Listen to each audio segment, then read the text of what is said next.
రాదురా ఏ విజయం నీ కోసం నా కోసం, ఎటుపోదురా నువ్వు చేసిన కష్టం ఎప్పటికైనా సొంతం.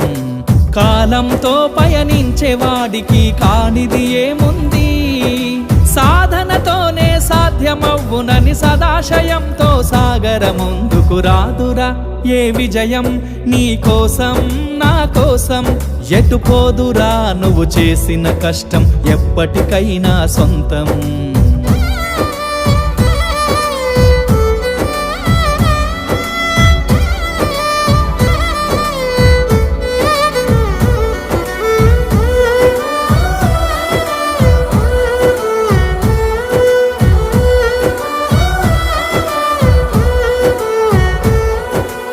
ఆకాశంలో అలలాగా పోయే ఆ పక్షులనే చూడు, అనుకున్న గమ్యమెంతున్న